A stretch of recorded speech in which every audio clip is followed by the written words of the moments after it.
Halo teman-teman rebahanku semua, sebelumnya perkenalkan nama gue adalah Nandi dan gue adalah seorang cowok tulen yang enggak pernah luput dari kesalahan dan juga dosa-dosa. Ya karena yang selalu benar adalah para cewek ya, gue yang bakal selalu nemenin kalian ke depannya di review film berikutnya. Oke, di review film kali ini, gue bakal membahas satu film yang berjudul The Hun.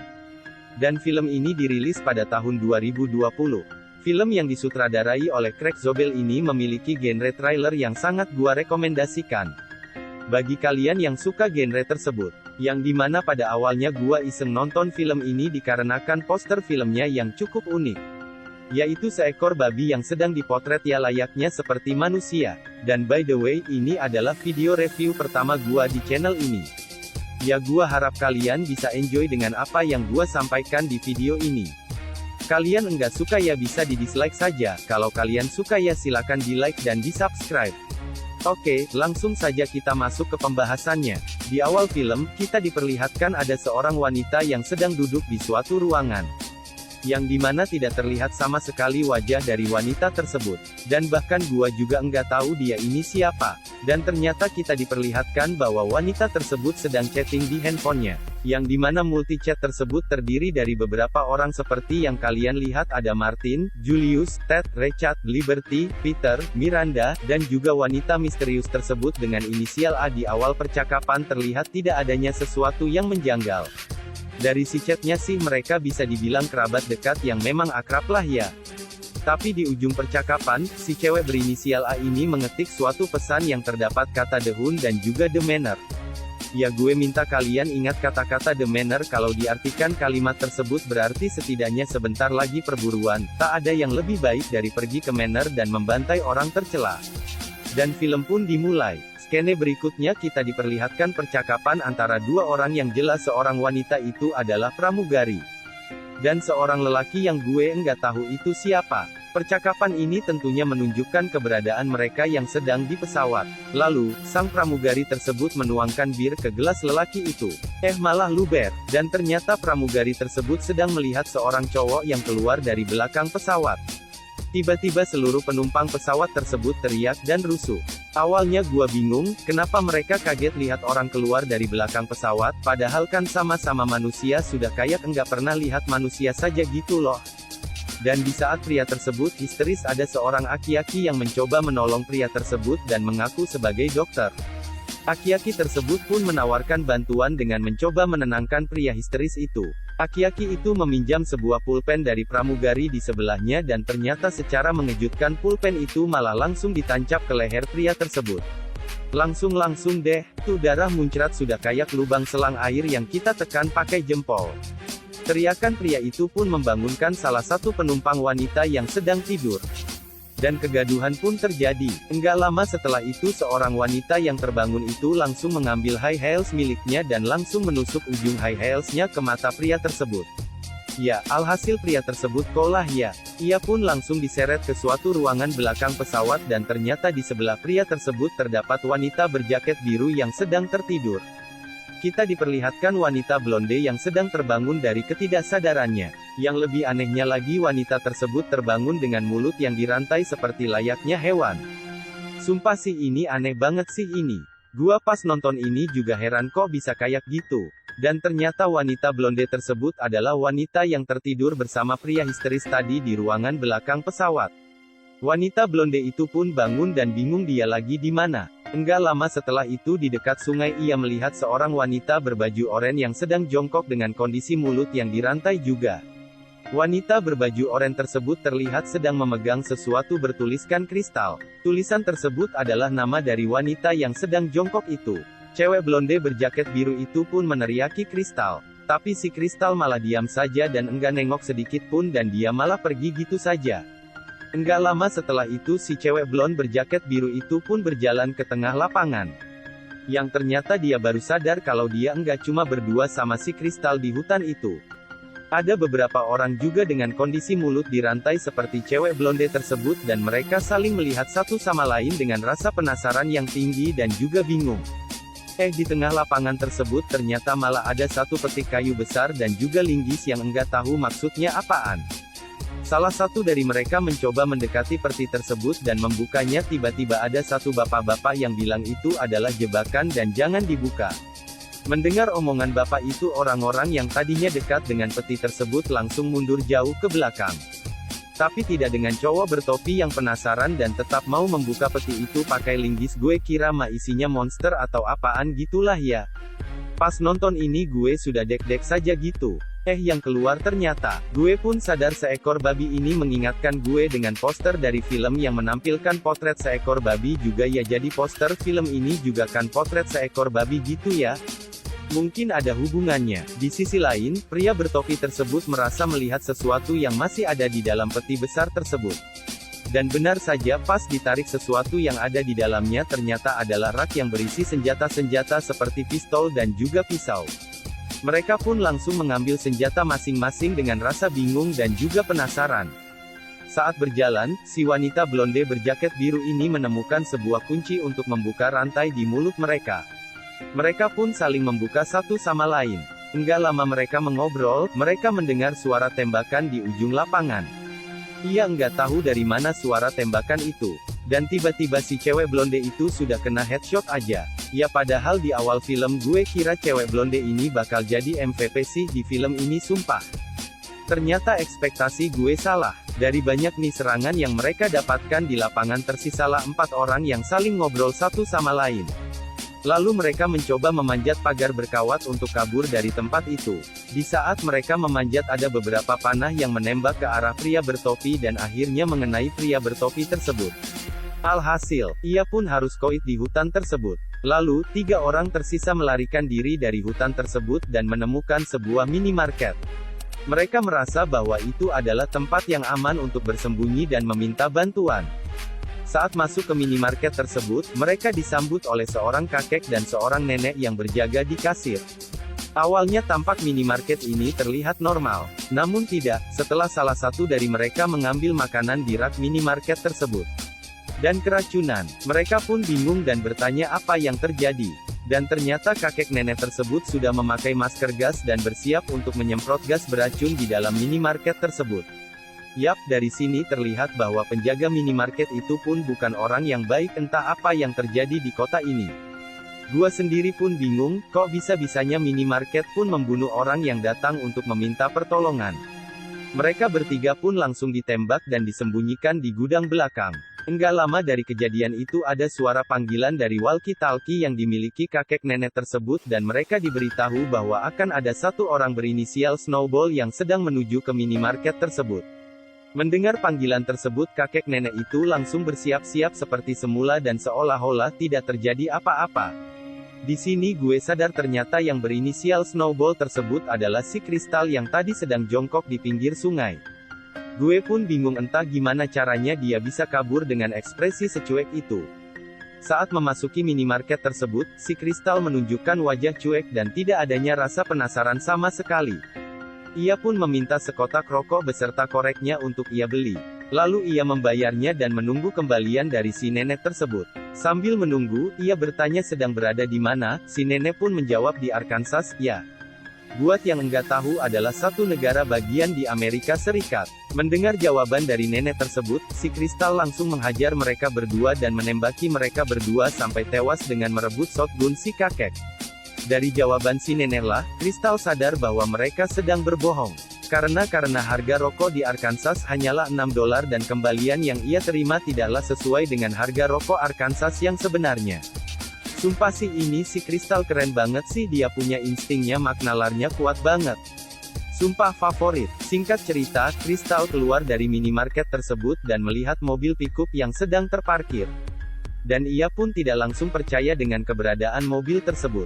Benar saja, saat ia mengecek plat nomor mobil tersebut yang bertulis Arkansas, ternyata itu hanyalah plat palsu. Kristal pun langsung sadar di mobil tersebut sudah dipasang jebakan. Di gagang pintunya terdapat senar yang sudah dikaitkan dengan tangki bensin mobil. Apabila gagang pintu ditarik maka mobil itu akan meledak bersamaan dengan orang yang membukanya. Tidak lama kemudian datanglah seorang pria brewok yang menghampiri mobil tersebut. Si Kristal pun langsung bersiul dan memberitahu ke pria tersebut bahwa mobil tersebut jebakan. Pria brewok itu tersebut pun langsung berterima kasih dan langsung mengikuti Kristal sebagai temannya. Di saat mereka menyusuri rel kereta api tidak lama kemudian mereka melihat kereta api yang sedang berjalan. Mereka pun langsung berlari masuk ke dalam salah satu gerbong kereta api untuk kabur dari wilayah tidak jelas itu. Saat mereka sampai di suatu tempat, mereka ternyata berada di salah satu pangkalan militer salah satu wilayah yang gua sendiri juga enggak tahu itu di mana. Kok bisa ada pangkalan militer? Mereka berdua pun langsung dibawa ke markas pimpinan dari militer tersebut. Sesampainya di sana, Kristal langsung dipisahkan dari pihak brewok itu dan diinterogasi oleh pimpinan militer. Kristal pun berkata bahwa tadinya ia sedang makan di Mississippi. Lalu ia dibuat pingsan selama 18 jam. Bisa dibilang si Kristal ini diculik seperti orang-orang di hutan yang tadi. Dan ia meminta bantuan untuk diberitahu kepada kedutaan Amerika dan tolong menjemput mereka. Setelah itu pimpinan militer pun bertanya apakah kau diburu? Pertanyaan ini tentu saja bikin gua bingung. Tahu dari mana sih pimpinan ini kalau segi Kristal lagi diburu? Enggak lama kemudian menunjukkan seseorang yang bernama Done dan juga mengaku sedang diburu. Don dan Kristal pun dipersilakan untuk makan di camp tersebut dan beristirahat. Tidak lama kemudian mereka melihat datangnya mobil kedutaan Amerika yang baru saja masuk ke camp tersebut. Done pun terlihat senang, tahu mereka sedang dijemput. Skene berikutnya kita diperlihatkan Kristal dan Done sudah berada di mobil kedutaan bersama pria yang menjemput mereka. Di tengah perjalanan mereka saling ngobrol satu sama lain dan pria tersebut menjelaskan bahwa akan mengeluarkan mereka dari tempat ini. Pria tersebut berkata bahwa ini adalah ulahnya para elit atau orang-orang kaya di Amerika. Dan Done bertanya mengapa mereka dipilih. Pria tersebut pun menjawab mungkin adanya dendam pribadi. Done pun merasa dia tidak punya salah kepada siapapun yang menimbulkan dendam pribadi. Si Kristal yang nampak curiga dari penjelasan pria tersebut langsung menendang pria tersebut dan mendorong pria itu keluar dari mobil yang sedang berjalan. Tidak lama kemudian Unyos Kristal pun langsung mengambil pistol yang ada pada pria tersebut dan membuka bagasi mobil. Saat ia membuka bagasi mobilnya, ternyata isinya adalah jasad dari pria brewok yang bersama Kristal di kereta tadi. Kristal pun menemukan sebuah map dan juga setupuk uang yang ada di dalam bagasi tersebut. Done pun sadar bahwa orang yang menjemputnya adalah orang yang sudah dibayar oleh pihak tertentu untuk menangkap mereka. Dari map yang ditemukan Kristal itulah mereka tahu harus kemana berikutnya.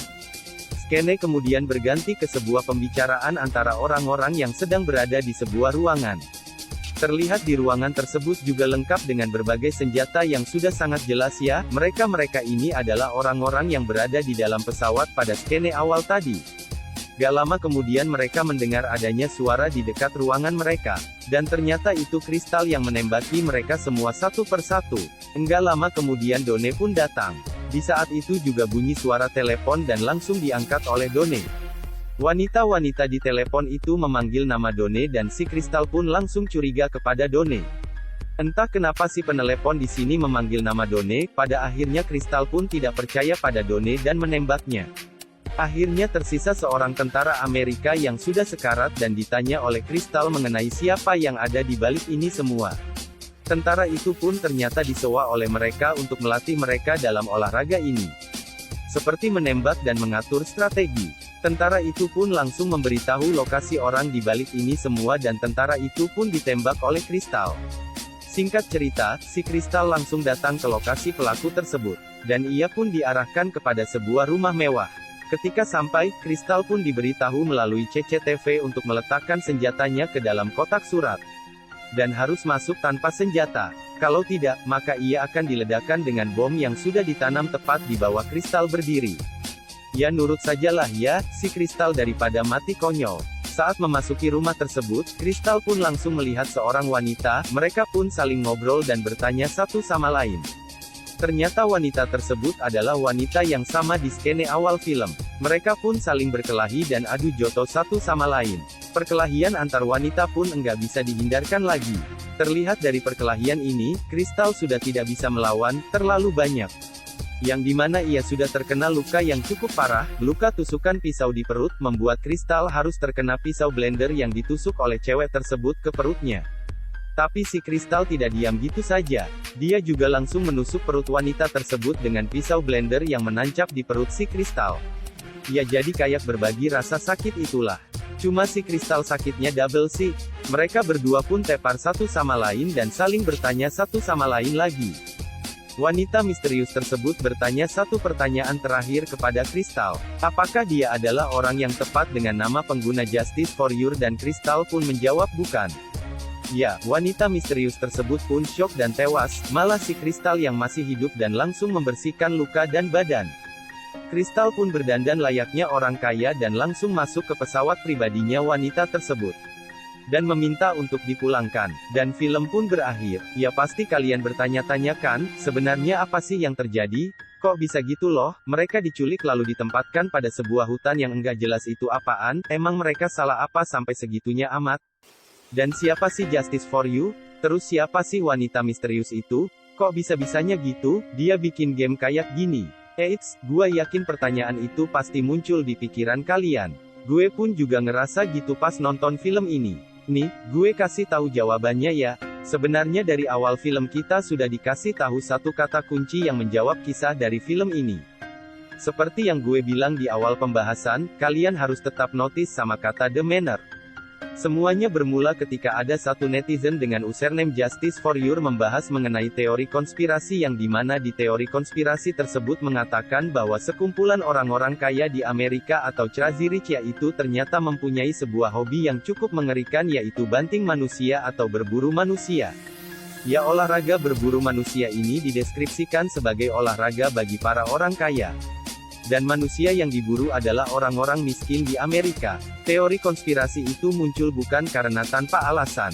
Seperti yang kita lihat di skene awal film menunjukkan ada seorang wanita yang lagi chatting sambil duduk di sebuah ruangan lalu di multi chat itu si wanita ini mengetik pesan yang berkalimat setidaknya sebentar lagi perburuan. Tak ada yang lebih baik dari pergi ke Manor dan membantai orang tercela. Yang dimana, The Manor atau Manor Gate adalah sebuah tempat buatan yang disiapkan khusus untuk melakukan olahraga berburu manusia. Jadi hutan, minimarket, dan sebagainya itu adalah lingkungan dari Manor Gate mereka semua yang ada di multichat tersebut adalah orang yang sama juga di skene awal film yang sedang di pesawat. Mereka adalah orang-orang kaya yang terlalu banyak uang dan mungkin bosan untuk melakukan hal yang biasa. Di akhir film juga ditampilkan skene di mana wanita misterius itu sedang berada di sebuah perusahaan. Ternyata ia adalah seorang CEO dari perusahaan ternama di Amerika. Dia bernama Athena, makanya di percakapan itulah dia mempunyai inisial berhuruf A. Di skene menampilkan Athena sedang berdiskusi dengan seorang wanita dan seorang pimpinan perusahaan diceritakan juga sebenarnya apa yang terjadi. Kok bisa sih Athena sekejam itu? Apakah dia psikopat? Sebenarnya Athena tidak mempunyai niat sejahat itu guys ketika ia diberitahu oleh pimpinannya mengenai adanya berita viral yang dibahas netizen yaitu teori konspirasi mengenai perburuan manusia yang dilakukan oleh CEO dan rekan-rekan di suatu perusahaan terkenal dalam artian yang dimana ini adalah chat dari Athena dan teman-temannya di awal film chat ini pun menjadi omongan di antara netizen yang dimulai dari sebuah akun yang bernama Justice for You. Hal inilah yang bikin Athena geram. Karena sebenarnya chat itu hanyalah sebuah candaan dan tidak benar sama sekali mengenai perburuan manusia. Tapi karena netizen maha benar dan sok tahunya tingkat dewa dan seolah-olah menginginkan hal itu benar terjadi maka dari itu diwujudkanlah secara real olahraga perburuan manusia itu oleh Athena dan teman-temannya secara Athena dan teman-temannya adalah crazy rich gitu loh. Langsung dibuatin benaran tempat perburuannya dan bahkan mereka juga menyewa seorang tentara untuk melatih mereka menembak dan berburu. Athena yang sudah terlalu geram dengan teori konspirasi tersebut lalu berniat untuk melacak info dari lokasi netizen-netizen yang membuat terjadinya teori konspirasi tersebut. Dan ternyata netizen-netizen yang membahas teori konspirasi itulah yang diculik dan dimasukkan ke dalam Manor Gate. Salah satu akun yang memulai ini semua dengan username Justice for You itu ternyata adalah seorang wanita bernama Kristal dan maka dari itulah di akhir film Athena bertanya kepada Kristal, apakah kamu Justice for You? Dan si Kristal menjawab bukan. Bisa disimpulkan Athena salah menculik orang yang bernama Kristal. Jadi tim riset Athena keliru untuk mendapatkan informasi mengenai Kristal yang asli atau sedangkan netizen yang lainnya adalah target yang benar. Ya jadi Kristal yang asli sebagai Justice for You itu masih hidup ya guys dan itu membuat Athena kecewa karena teori konspirasi itu bakal dibuktikan lebih real lagi. Yang pada dasarnya sebenarnya enggak ada perburuan manusia. Tapi karena netizen-netizen yang sok ngide, bikin teori konspirasi, terjadilah perburuan manusia yang sesungguhnya karena mereka merasa tersinggung dan juga sudah geram dengan berita-berita hoaks tersebut. Jadi ya, ini pelajaran buat kalian semua yang suka membahas teori konspirasi yang belum tentu benar adanya, lebih baik kalian diam saja dan ya kalau mau diskusi ya secara tertutup saja ya, karena internet itu bisa diaksesnya siapa saja dan bisa dilacak keberadaannya. Jadi kalau misalkan ada orang yang enggak senang dan merasa tersinggung, bisa saja teori konspirasi yang kalian omongkan itu, yang tadinya benar-benar enggak ada, malah jadi benaran ada gitu loh, kan seram gitu loh ya. Kalau misalkan kayak perburuan manusia ini, ya sudahlah guys ya, mungkin segitu saja review film The Hun 2020 yang gua sudah bahas dari awal sampai akhir. Ya semoga saja kalian ngerti apa yang gua sampaikan di video kali ini dan gua mohon maaf kalau misalkan ada kekurangan kata-kata yang salah dari kalimat-kalimat gua. Ya semoga kalian suka review film pertama gua dan gua Nadi cabut dulu. Bye bye guys.